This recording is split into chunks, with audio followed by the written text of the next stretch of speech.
No, I like this. The sun is coming out for us, Steve. There you go. It's usually the way we get love, right? That's right. No more rain. Yeah. So I'm gonna repeat who Steve is for everybody here, and also to get his title right, because he's tweaked his title, which is very Steve, by the way.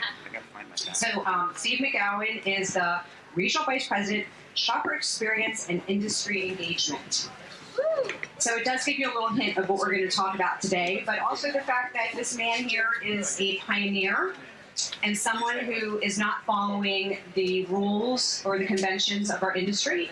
He is along with us, but I'll give him full credit for like really rewriting them and pushing the boundaries and allowing all of us to be brave. We're going to come back to that word in a bit, but I would say, any brave process starts with a brave client, and that's how we absolutely think about Steve. So I'm going to tell you a little bit about him because he's been at Mondelēz. Well, his career is about 25 plus. I love we're in the plus category. Plus is right, exactly. exactly. Just decide where to cut off the number and then just say plus. It's like it's 10 plus. Yes. But he's been at Mondelēz for 20 years, and before that, he's been with other consumer packaged goods companies. And we're really privileged to call him a great client for a number of those years. And then I will say the one other thing that I'll just add is that he is a massive girl dad, 4 daughters, and such a good dad. We know this because he's been chasing Alex Earl all up and down the croissant, trying to get a good picture for his daughter. So. Yeah, if anybody's got connections, let me know. Yes, no, I appreciate it.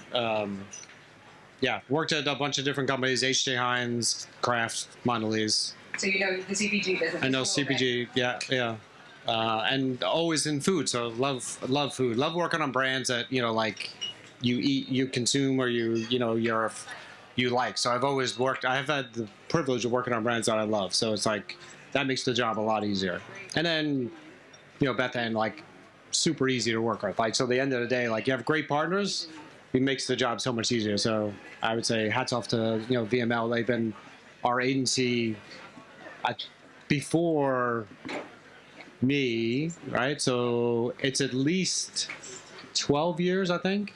With pre-Steve, it wasn't Fondy. Yeah. Well, I don't know about that, but it's pre-Kraft split. So and it's shout at least out to the team because there's 15 members out here. Yeah. Jermaine. So to get into the topic today, of course, the title is a nod to it, and so is this idea of brave. But you've been known for driving transaction. You've been that guy that everyone can count on at Mondelēz to drive the results that the CFO cares about. Yep. And I think some unexpected things have happened along the way.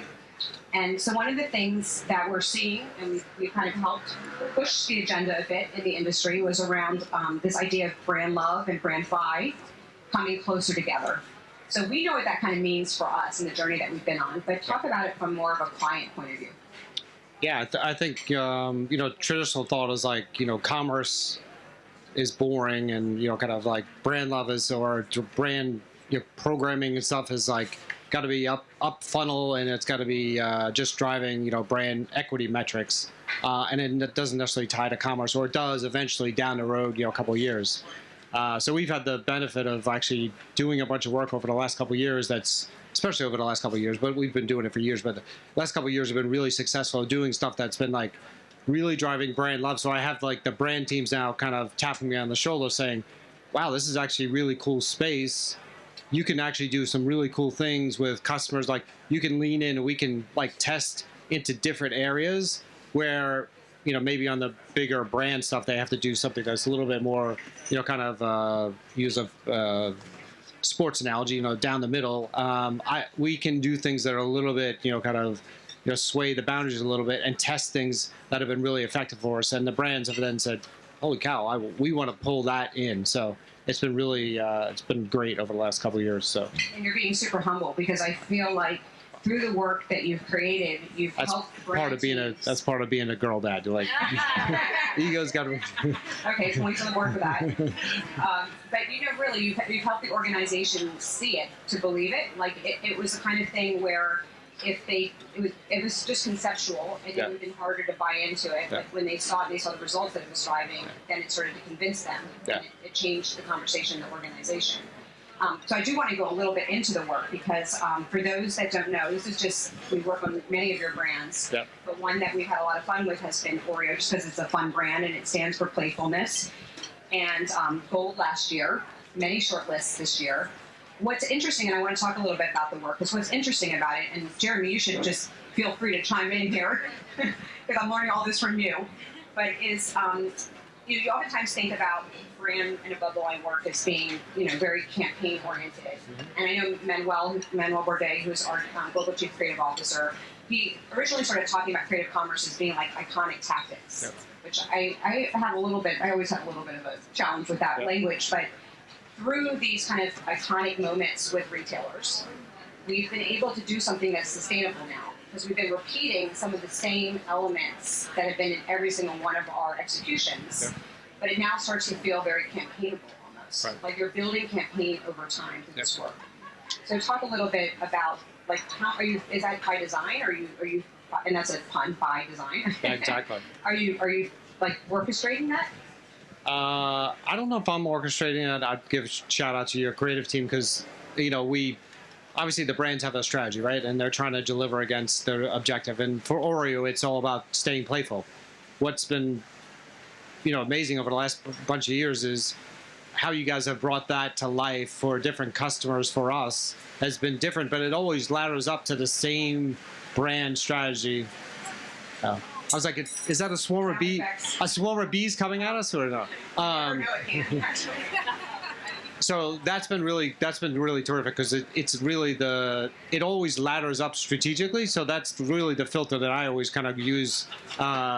And your creative team knows that because I always kind of go back and there's two things I always ask. It's like, okay, does it ladder up strategically, and is it going to drive commerce? Like, and it's probably I probably flip them the other way around. It's like, hey, is it going to drive business? And it does ladder up strategically. So I think that's been what's been really great is that your team is so good about kind of knowing the strategy of what the brand's trying to achieve, and then delivering programs that are differentiated versus that, but still ladder up, that's to the same core strategy.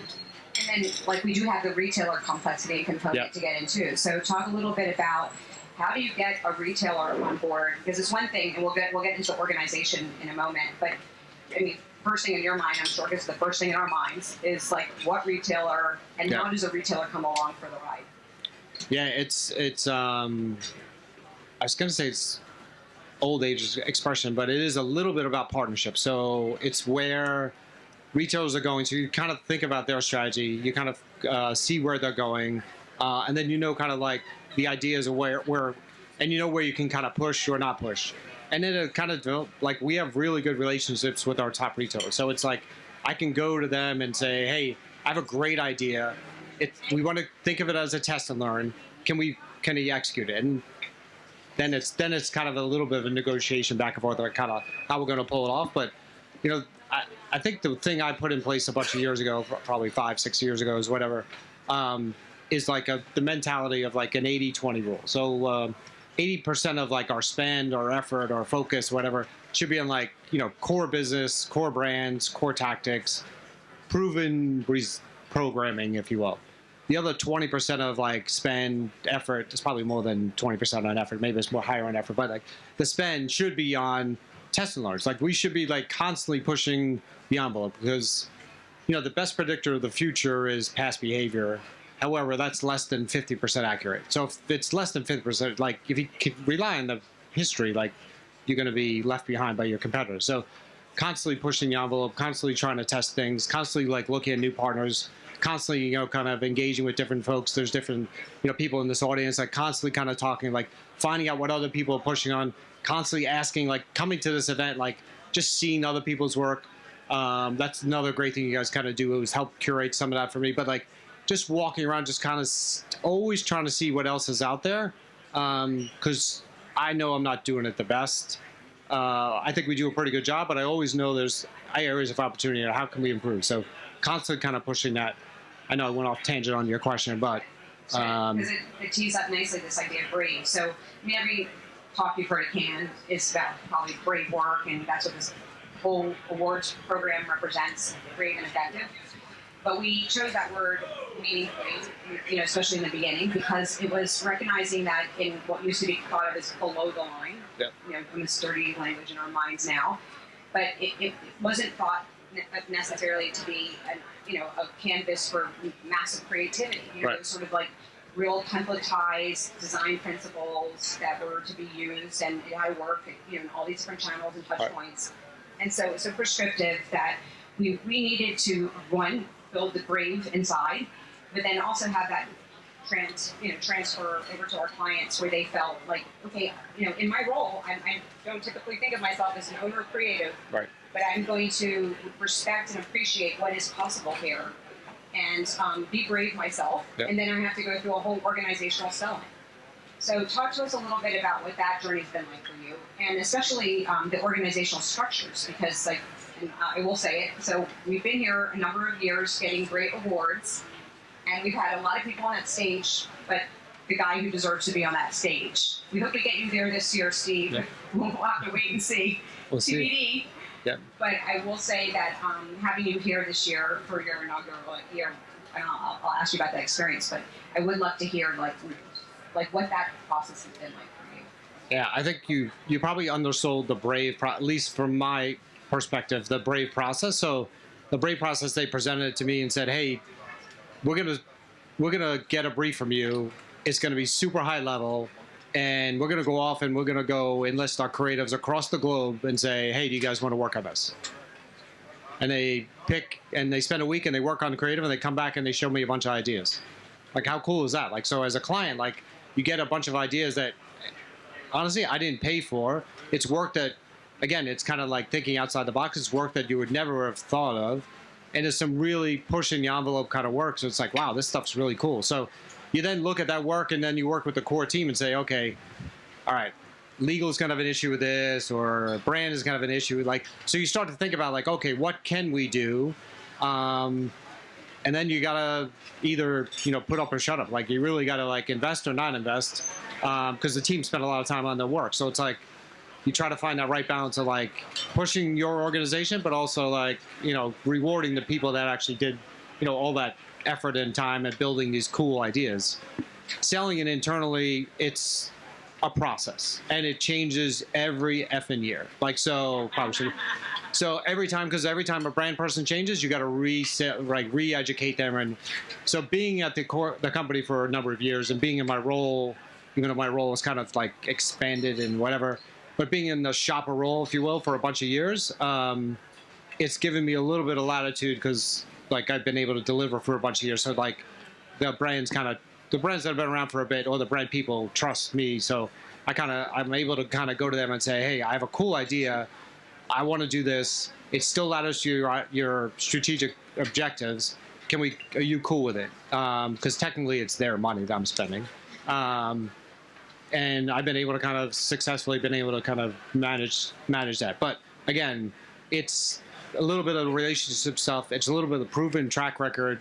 It's a little bit kind of lean in and say, you got to find the right brand partners. Some of them, like when we talk with Jeremy, I'm like, that brand is not very open. That brand is super open. That brand is very desperate. That brand, like, so you start thinking about different things. It's like, oh my God, they would love it or they wouldn't. So, and then you got to think about the legal aspect, like the whole, can I get this through legal or not? So that's the last challenge. That's the last hurdle we always think about. Is like, oh, legal is going to give me this feedback or whatever. So, but it's a process, and it changes. Like I said, every year it's a new process.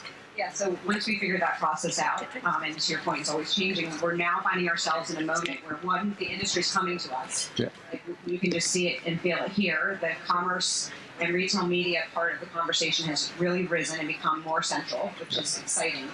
But it also is adding a whole nother layer of complexity. One, because now we've got the media on both sides. Yeah.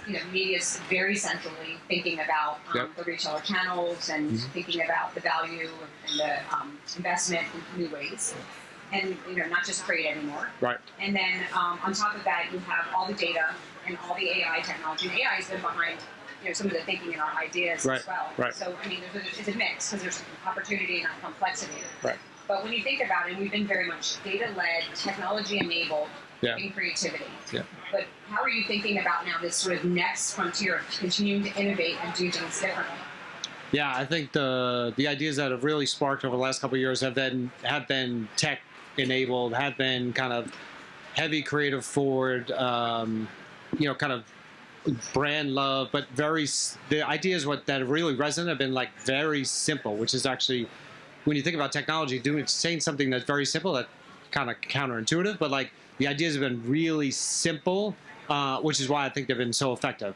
And technology is kind of enabled. So like you said, they have been AI enabled as well. So like we've been kind of pushing that, kind of behind the scenes. We haven't been like out here screaming, oh, we're AI. Like, no, everybody's kind of using it in some sort of manner, right? So, and we've been able to effectively kind of pull that off. As I think about the future, it's like, okay, so what is the next, where are we going to go forward? Like, so I continue to think of like, I reference my daughters a lot with these guys because they're, 4 Gen Z kids. So I'm like, I think of them because I'm like, that's who I'm trying to attract from a shopper basis. So I'm like, okay, so I watch their habits. I'm like, everything is video, everything's on their phone, everything's streamed. There is like, so I think about kind of everything is like they do a lot of reading on Kindles. And I'm like, okay, so how do I get to them and deliver a message so that they buy my product? So it's got to be tech enabled. It's probably got to be video.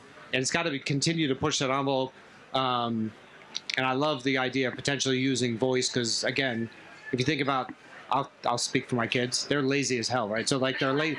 So how do you deliver? And we're actually all inherently, I guess, lazy. So like, how do you deliver something that is like super convenient, that still delivers, in the end, commerce? Yeah, voice execution next year for sure. Yes. Yeah. But it's interesting because one thing I found working on your business and with some of the work that we've done now, the result of the work that we've done is, we're always struggling with how do we become relevant to a new generation, and now a new generation that has their own kind of shopping power and is buying for themselves.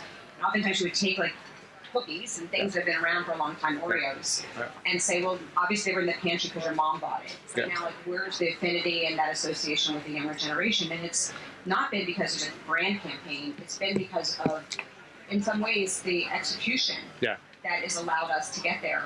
Because it feels like something that they would want to engage in. Yeah. And to your point, it's simple, but it's driving that conversion. Yeah, it's simple. I think the brand has done some decent things. I'd say I will give them some credit over the last couple of years. The partnerships with, Game of Thrones or Pokemon. So like they've continued to kind of stay relevant.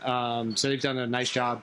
But I think the execution that as we pull those through at a retail level, we do a different execution, which is a little bit different than the rest of the world. But like in the US, we do a different execution for call it our top 10 or 15 customers. So like, because the way I always describe it is like a Kroger and a Walmart, they're sitting next door to each other at a corner, in corner USA, whatever, or a Target. They don't want the same program. They'll talk about Oreo at the same time, but they want to have a distinct program. So I got to deliver a distinct program to each one of them, but it also has to ladder up strategically to the same core idea that the brand wants to. So like, think about that. Like you have 15 iterations of kind of a program that's got to ladder up strategically, but it's got to be different enough that the retailer is going to like give me I always say, give me the stuff I want on the back end, which is assets. And just think about this, if you're a marketer, like he's got the retailers coming to him, fighting over who gets the next idea. That's a pretty nice place to be. That's not usually how it works. He's like, that's true. So lightning round to close this. Two really quick questions. I'll give you both at the same time. So the first one is inaugural can year. Yeah. And would love to hear like reaction, the stuff that was different in your mind from what you were expecting when you came here. And you have done very good on the workship. I'll say your girls get some credit for that. No linen yet, but oh my God, that's for 2 months. That's all they want to do is like dress me. And I'm like, I can't change myself. I am who I am, right? So like you are her. So yeah, the linen, I have a linen shirt or two. I'm like, I just can't wear it. It's just not me. But I would say it's kind of like I live in New Jersey, grew up in New York, whatever. So it's like kind of going to Times Square. Like, so if the first time going to Times Square is like, you don't know where to look. That's kind of like my first year here at Cannes. So I'm so glad I flew in Sunday. I'm so glad that I like took a nap. Then I'm so glad that I came down and did the walk in a t-shirt and shorts and when nobody was around, because it was like, holy crap, it's super long. there's so many companies, there's so much space, and then you sweat like crazy. So like, okay, so now I got to like think about this. So you got to make stops along the way so you like cool off. But that, I didn't realize how big it was.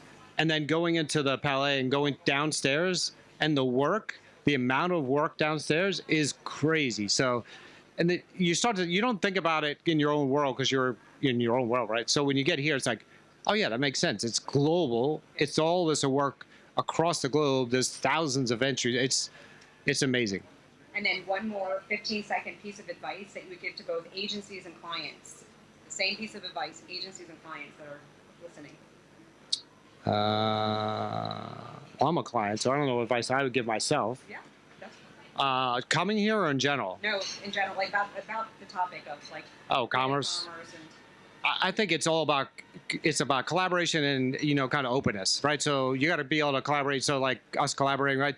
You got to be able to collaborate. You got to be able to I'd be able to productive debates. Like I may get an idea like, oh, that's great, but if we did this or change that, so it's got to be, you got to have that, and you got to be able to be open. Like if you're not open, then you're not going to push the envelope, and your business is going to eventually stagnate, and you're going to fall behind. So it's really about kind of like being that open and creative and collaborative.